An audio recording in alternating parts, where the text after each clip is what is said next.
తాడేపల్లిలోని పార్టీ కేంద్ర కార్యాలయంలో వైసీపీ విస్తృత స్థాయి సమావేశంలో కీలక నిర్ణయాలు తీసుకున్నారు. వైసీపీ అధినేత మాజీ సీఎం జగన్ మళ్లీ ఓదార్పు యాత్ర చేపట్టనున్నారు. ఎన్నికల అనంతరం జరిగిన రాజకీయ దాడుల్లో గాయపడ్డ వారిని ఆయన పరామర్శించనున్నారు. వైసీపీ ఓటమితో కుంగిపోయి మృతి చెందిన కుటుంబాలను పరామర్శిస్తారని పార్టీ వర్గాలు తెలిపాయి. తమను నమ్ముకున్న కోట్ల మంది ఉన్నారని, మనం పక్కకు తప్పుకుంటే వారంతా నష్టపోతారని జగన్ అన్నారు. నిరాశకు ఎట్టి పరిస్థితుల్లో చోటు ఇవ్వకూడదని, ధైర్యంగా ముందుకు వెళ్లాలని పార్టీ నేతలకు దిశానిర్దేశం చేశారు. ఇది కేవలం ఇంటర్వెల్ మాత్రమేనని, 40% ఓట్లు మనకు పడ్డాయని మర్చిపోవద్దని వైఎస్ జగన్ అన్నారు.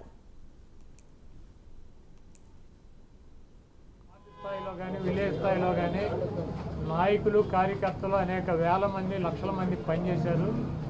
వాళ్ళందరినీ కూడా కాపాడుకోవాల్సినటువంటి బాధ్యత మనదే.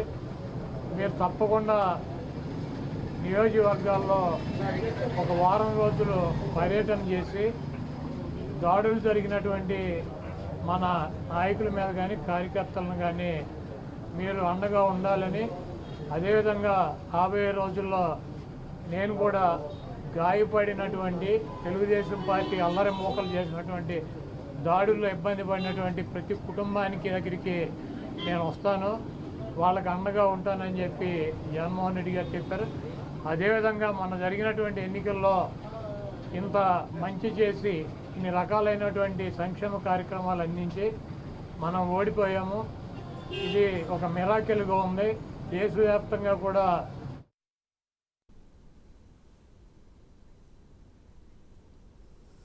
తాడేపల్లిలోని పార్టీ కేంద్ర కార్యాలయంలో వైసీపీ విస్తృత స్థాయి సమావేశంలో కీలక నిర్ణయాలు తీసుకున్నారు. ఇదే అంశంపై మరింత సమాచారాన్ని మా ప్రతినిధి రాజేష్ లైవ్ ద్వారా అందిస్తారు. రాజేష్, చెప్పండి, తాడేపల్లిలోని పార్టీ కేంద్ర కార్యాలయంలో వైసీపీ సమావేశంలో చూస్తే కీలక నిర్ణయాలు అంటున్నారు. వైఎస్ జగన్ ఓదార్పు యాత్ర కావచ్చు, ఇంకా ఎటువంటి కీలక నిర్ణయాలు తీసుకున్నారు అని అనుకోవచ్చు అంటారు?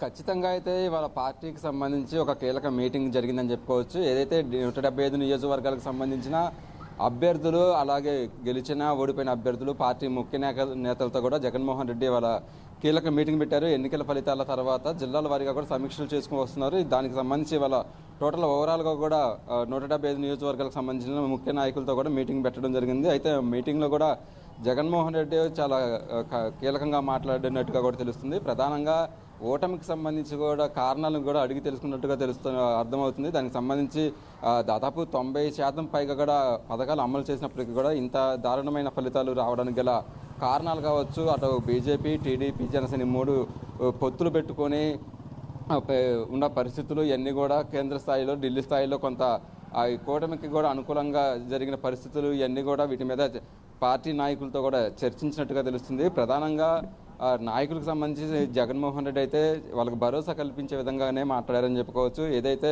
ఈ విజయానికి సంబంధించి కూడా 90% పైగా కూడా పథకాలు అమలు చేశాము, అయినా ఇలాంటి రిజల్ట్ వచ్చింది అంటే దానికి కొన్ని కారణాలు ఉన్నాయి అని చెప్పుకోవచ్చు. అటు ఈవీఎంల మీద ఆరోపణలు వస్తున్నప్పటికీ కూడా నిజాలు దాని మీద సాక్ష్యాలు లేవు కాబట్టి మనం ఆధారాలు లేని ఆరోపణలు మాత్రం చేయడం సరికాదు. ఏదైనా సరే ఇచ్చిన తీర్పునని గౌరవించి పూర్తి స్థాయిలో రాబోయే రోజుల్లో కూడా పార్టీని మళ్ళీ మరింత బలోపేతం చేసే విధంగా కూడా ముందుకు వెళ్ళాలంటూ కూడా నాయకులకి చెప్పినట్టుగా తెలుస్తుంది. అంతేకాకుండా ఇవాళ జరిగిన మీటింగ్లో కూడా పూర్తిగా ప్రజలకి అందుబాటులో ఉండి ఏదైతే ఎలక్షన్స్ తర్వాత కొంత వివాదాలు జరిగి వైఎస్ఆర్ కాంగ్రెస్ పార్టీకి సంబంధించిన కార్యకర్తలు ఎవరైతే నష్టపోయారో ఆ నష్టపోయిన కార్యకర్తలకి అండగా ఉండే విధంగా కూడా కొన్ని పార్టీకి సంబంధించిన కార్యక్రమాలు కూడా రూపొందించినట్టుగా తెలుస్తుంది.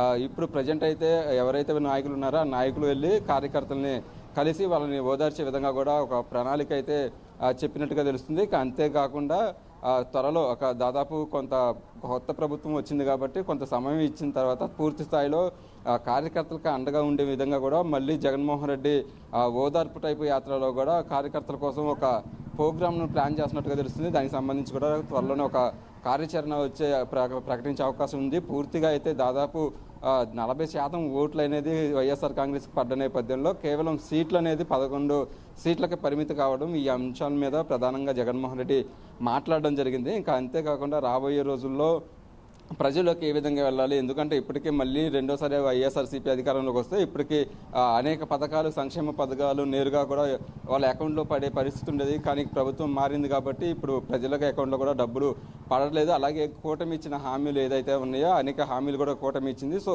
ఈ కూటమి ఇచ్చిన హామీలు అమలు చేసే విధంగా కూడా కూటమి మీద ఒత్తిడి తీసుకురావాలంటూ కూడా పార్టీ నాయకులకి అయితే జగన్మోహన్ రెడ్డి సూచించినట్టుగా తెలుస్తుంది. రేపు 1వ తారీఖు నుంచే పూర్తిగా అటు కూటమి ఇచ్చిన హామీలు ఏదైతే 18 సంవత్సరాల దాటిన వాళ్ళకి 1500 కావచ్చు, అలాగే పెన్షన్ 4000కు పెంచుతా ఉన్నారు, ఉచిత బస్సు అన్నారు, గ్యాస్ సిలిండర్లు, ఇలాంటి అనేక సూపర్ 6 అంటూ కూడా అనేక హామీలు ఇచ్చారు. ఆ హామీలు పూర్తిగా కూడా అమలయ్యే విధంగా కూడా కూటమి మీద ఒత్తిడి తీసుకురావాలి. అలాగే అసెంబ్లీలో కూడా మాట్లాడే పరిస్థితులు తక్కువ ఉన్నాయి. ఎందుకంటే కేవలం 11 మంది మాత్రమే అసెంబ్లీలో ఎమ్మెల్యేలు ఉన్న నేపథ్యంలో సమయం కూడా చాలా తక్కువ ఉంటుంది కాబట్టి అసెంబ్లీలో మాట్లాడే శక్తి కూడా మనకు ఉండకపోవచ్చు. కాబట్టి బయట ప్రజాక్షేత్రంలో మనం పోరాటం చేయాలి, తానైతే మళ్ళీ ప్రజల్లోకి రావడానికి సిద్ధంగా ఉన్నాను అంటూ కూడా నాయకులకైతే జగన్మోహన్ రెడ్డి ఒక ధైర్యంగా ఇచ్చినట్టుగా కూడా తెలుస్తుంది. దానికి సంబంధించి వాళ్ళ కీలక మీటింగ్ అయితే జరిగింది. ఆ కీలక మీటింగ్లో కూడా రాబోయే రోజుల్లో మళ్ళీ మరింత బలోపేతం చేసి పార్టీకి సంబంధించి ఏదైతే 2019 కంటే ఇప్పుడు 10% ఓట్లు తగ్గినాయి, దాదాపు 40% ఓట్లు అనేది వైఎస్ఆర్ కాంగ్రెస్ పార్టీకి వచ్చిన నేపథ్యంలో పార్టీ క్యాడర్ అనేది ఎక్కడ నిరుత్సాహపడకుండా వాళ్ళకి ధైర్యంగా ఉండి వాళ్ళకి అండగా ఉండే కార్యక్రమాలు చేయాలి. అలాగే ప్రజల కోసం పనిచేసే విధంగా కూడా అటు నాయకులకు సూచించినట్టుగా తెలుస్తుంది. కానీ ప్రధానంగా అయితే వాళ్ళ మీటింగ్కి సంబంధించి దాదాపు 175 నియోజకవర్గాలకు సంబంధించిన ముఖ్య నాయకులు, అటు పోటీ చేసిన నాయకులు, అలాగే పార్లమెంట్కి పోటీ చేసి ఓడిపోయిన నాయకులు అందరితో కూడా సీఎం మీటింగ్ పెట్టినప్పటికీ కూడా దాదాపు చాలామంది నేతలు కూడా రాని పరిస్థితి అయితే ఉంది. అయితే కొంతమంది మనకు అందుతున్న సమాచారం ప్రకారం కూడా కొంతమంది వేరే ప్రోగ్రామ్స్లో ఉన్నారు, కొంతమంది ఫ్లైట్లు మిస్ అయినాయి, అలాగే కొంతమంది పర్మిషన్ తీసుకున్నారంటూ కూడా పార్టీ నుంచి సమాచారం వస్తున్నప్పటికీ కూడా చాలా వరకు కూడా నేతలు కూడా కొంతమంది హాజరు కాలేదని చెప్పుకోవచ్చు. ప్రధానంగా దాదాపు 200 మంది ముఖ్య నేతలు హాజరవుతారన్నప్పటికీ కూడా దాదాపు 70 నుంచి 80 మంది నేతల వరకు కూడా రాని పరిస్థితి అయితే అయింది. అయితే వచ్చిన ముఖ్య నాయకులతో మాత్రం జగన్మోహన్ రెడ్డి కీలకంగా మాట్లాడారని చెప్పవచ్చు. రాబోయే 5 సంవత్సరాలు మాత్రం పూర్తిగా ప్రజల్లో ఉండి ప్రజల కోసం పనిచేసే విధంగా కూడా పోరాటం చేయాలి. ఎందుకంటే దాన్ని 2014లో ఓడిపోయినప్పటికీ తర్వాత కూడా దాదాపు 14 నెలలు పాదయాత్ర చేశాను. సో ఆ వయసు, ఆ శక్తి నాకు ఉంది కాబట్టి నేను మళ్ళీ ప్రజల కోసం తిరిగే శక్తి నాకు ఉంది. కాకపోతే కార్యకర్తలకు అండగా ఉండి నాయకులు మాత్రం ధైర్యంతో ఉండాలి, ఎందుకంటే ఎలాంటి పరిస్థితులనైనా ఎదుర్కొనేందుకు కూడా సిద్ధంగా ఉండాలంటూ కూడా ఒక క్లారిటీ అయితే ఇచ్చినట్టుగా తెలుస్తుంది. ఎందుకంటే అటు కేంద్రంలో కావచ్చు, ఇటు స్టేట్లో కూడా పూర్తి స్థాయిలో కూటమికి బలం ఉంది. ఇక్కడ 161 స్థానాలు ఇక్కడ కూటమి బలం ఉంది. అలాగే ఎన్డీఏ కేంద్రంలో కూడా ఎన్డీఏ పార్టీకి బలం ఉంది. కాబట్టి దేశ రాజకీయాల్లో కావచ్చు, రాష్ట్ర రాజకీయాల్లో కంపల్సరీగా తమ మీద ఒత్తిడి తెచ్చే ప్రయోగాలు జరుగుతాయి, తనని ఇబ్బంది పెట్టే ప్రయత్నాలు చేస్తే తాను మాత్రం ధైర్యంగా ఎదుర్కొంటాను. నాయకులు కూడా అదే ధైర్యంతో ఉండాలి, ఎలాంటి పరిస్థితులకైనా సిద్ధంగా ఉండాలి అన్నది కూడా జగన్మోహన్ రెడ్డి ఒక నాయకులకైతే దిశానిర్దేశం చేశారు. పూర్తిగా అయితే ఇవాళ జరిగిన మీటింగ్కి సంబంధించి రాబోయే రోజుల్లో ఎలా పోరాటం చేయాలి, ఎలా ముందుకెళ్ళాలి, అలాగే రాష్ట్రానికి సంబంధించి అనేక అంశాల మీద ఎలా పోరాటం చేయాలి, ఈ అంశాల మొత్తాన్ని కూడా జగన్మోహన్ రెడ్డి మాట్లాడడం జరిగింది. ఇక రాయలసీమ నుంచి కూడా ప్రధానంగా అటు ముఖ్య నాయకులకు సంబంధించి కూడా రాయలసీమకు అటు వైసీపీ చాలా బలంగా ఉంటుంది. కానీ అలాంటి చోట కూడా ఈసారి కూటమి అనేది అత్యధిక స్థానాలు గెలవడం, కేవలం అన్ని రాష్ట్ర వ్యాప్తంగా కలిపి 11 సీట్లకే వైసీపీ పడిపోవడం అనేది కూడా కొంత పోస్ట్ మార్టం చేయాలి. అది పూర్తిగా కూడా అంశాలు పరిగణనలోకి తీసుకోవాలి. ఎందుకంటే స్థానికంగా ఉండే నియోజకవర్గాల వారీగా గతంలో జరిగిన పరిస్థితులు కావచ్చు, ఇప్పుడు ఉన్న కేసులకు సంబంధించి కొన్ని ఒత్తిడి తీసుకువస్తారు, కొన్ని కేసులు ఫైల్ చేస్తూ ఉంటారు. కాబట్టి కార్యకర్తలు మాత్రం ఎట్టి పరిస్థితులు అండగా ఉండే విధంగా కూడా ప్రోగ్రామ్స్ చేయాలి ఈ వారం రోజులు అనేది కూడా జగన్మోహన్ రెడ్డి వాళ్ళ నాయకులకైతే సూచించారు. ఏదైనా సరే రాబోయే రోజుల్లో ఎలాంటి పరిస్థితికైనా సిద్ధంగా ఉండాలని మాత్రం జగన్మోహన్ రెడ్డి నాయకులకు అయితే ఒక క్లారిటీ ఇచ్చారు. మాధురి అయితే రాజేష్, రైట్, థ్యాంక్